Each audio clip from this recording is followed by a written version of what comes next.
¿Qué tal? En este video vamos a hacer un análisis del libro El jurista y el simulador de derecho del doctor en Derecho Ignacio Borboa Orihuela. Muy bien, el capítulo número 1 es denominado como la necesidad del derecho como orden normativo de la sociedad y del Estado. En este capítulo se nos habla acerca de la enorme importancia que tiene el derecho para ordenar nuestra sociedad.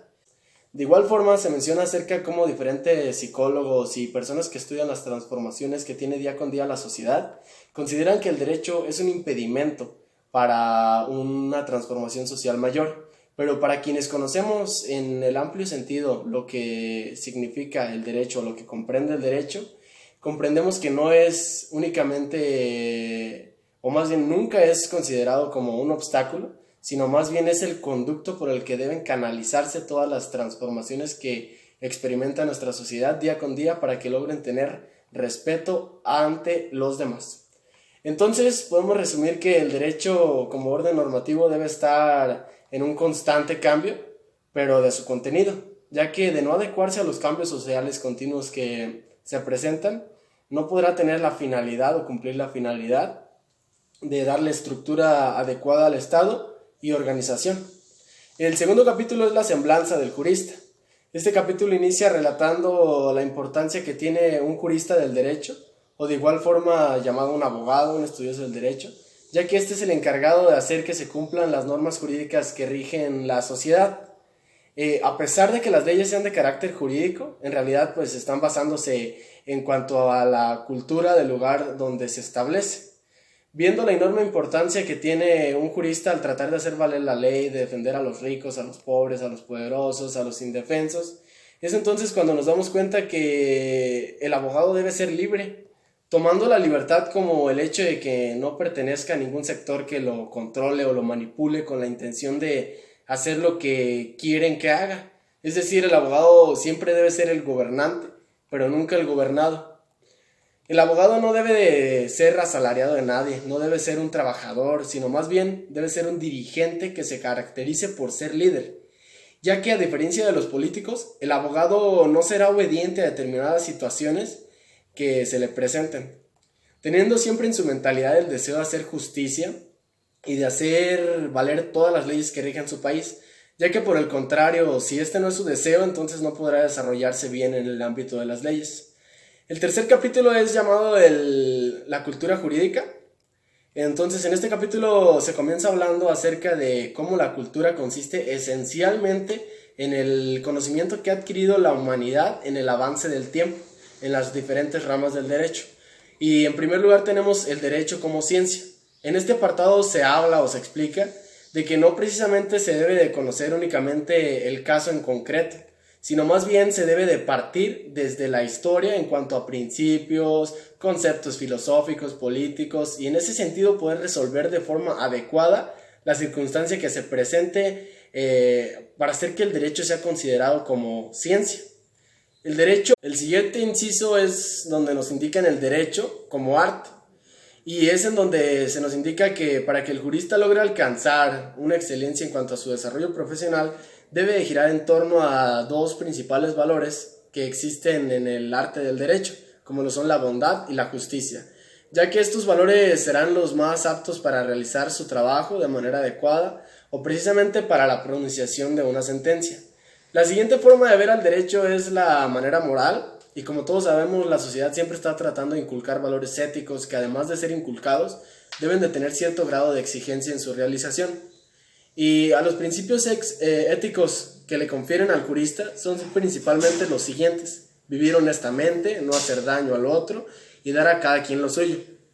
La siguiente forma de apreciar el derecho es como fenómeno social y consiste primordialmente en que en cualquier sitio en el que se encuentre la sociedad o una sociedad que tenga la necesidad de ser regulada y controlada para su buen funcionamiento, entonces existe la necesidad de crear derecho.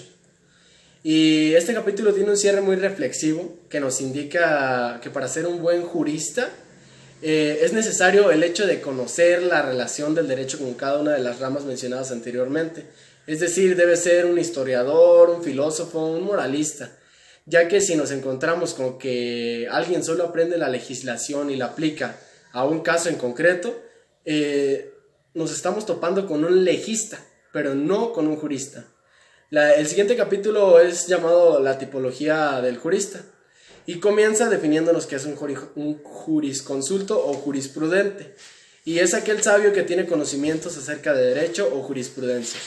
Los tipos de actividad de jurista, o los tipos de jurista más bien, son el abogado, el juez, el maestro de derecho, quienes adquieren toda aquella sabiduría del derecho de una manera constante, estudiando y mediante experiencia. El derecho día con día va avanzando y va teniendo cambios, va siendo distinto, y si el jurisconsulto no sigue los pasos que da el derecho, lentamente seguirá haciendo menos abogados. Esta acción se ha ido repitiendo constantemente en varios juristas, doctores de derecho, por cuestiones económicas, temporales, políticas, etc. Entonces, esto impide que se desarrolle de manera correcta en ese ámbito. A continuación, citaré al autor acerca de una definición muy interesante que nos brinda acerca de jurisconsulto.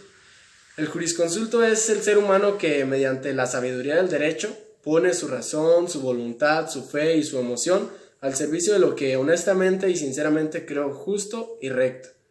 El abogado, en segundo lugar, es uno de los tipos de juristas y es quien tiene la sabiduría suficiente para poder dirigir a la parte que va a apoyar en torno a un litigio que se esté viviendo.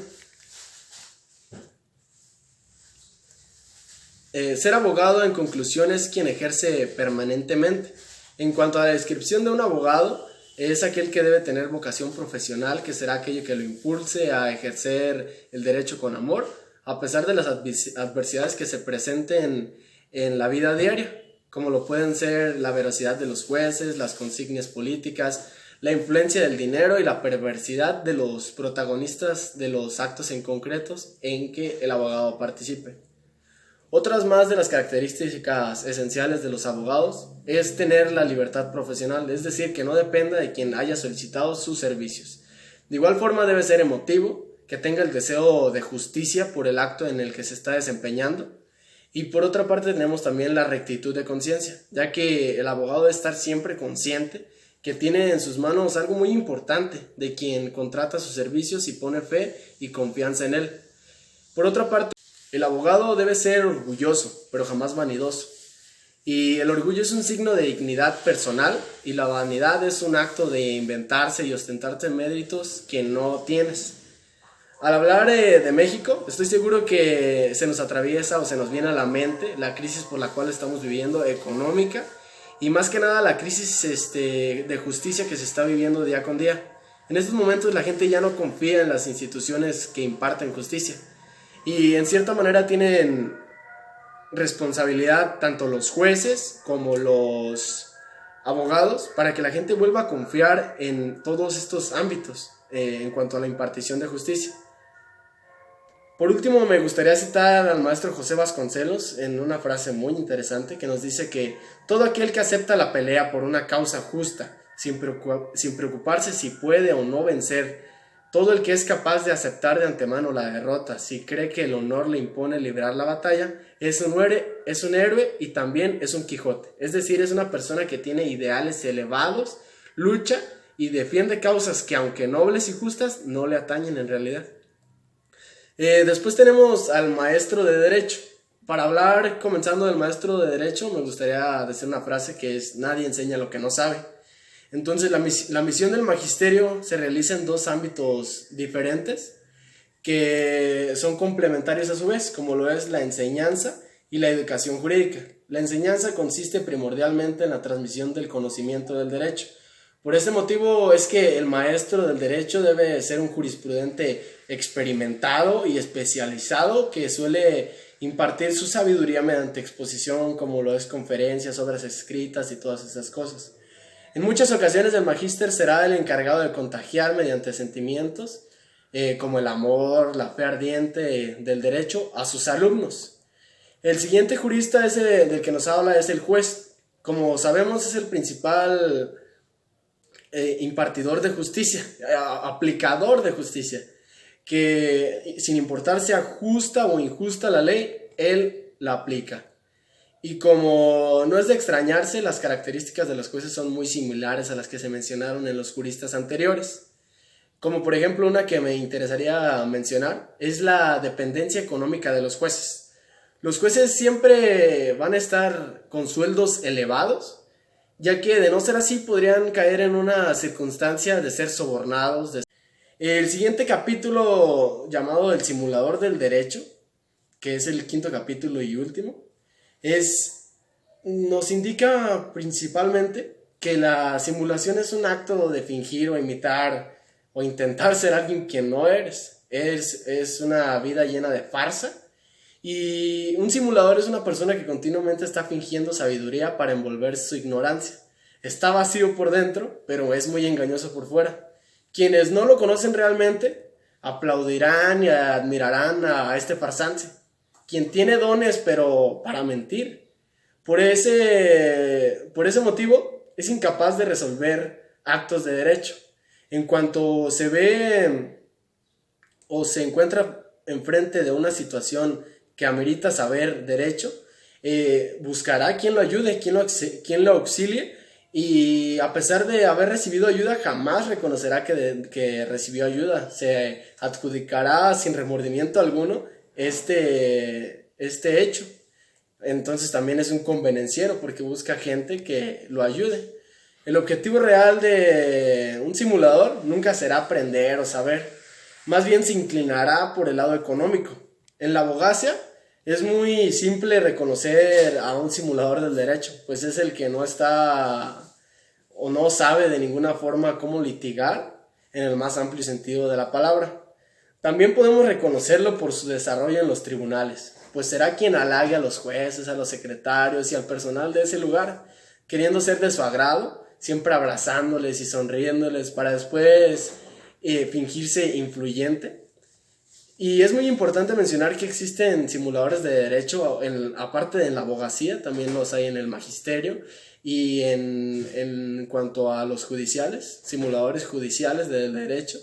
Y pues se caracteriza este capítulo por demostrar cómo son contrarias al capítulo anterior, es decir, donde nos habla acerca de las características buenas que tiene cada uno de estos integrantes o cada de estas personas. En este capítulo es lo contrario. Son todas las características malas que representan a los simuladores. Muy bien, como conclusión general de este libro, pienso que es muy bueno, ya que nos exhibe cuáles son las diferentes y muy enormes diferencias que existen entre los tipos de juristas. Pienso que es fácil identificarte al momento en que lees este libro, es fácil identificarte con cuál se asemeja a ti, cuál es el tipo de jurista que quieres ser realmente. Y además nos deja una gran reflexión en cuanto a si quieres o no cambiar el tipo de jurista con el que te hayas identificado.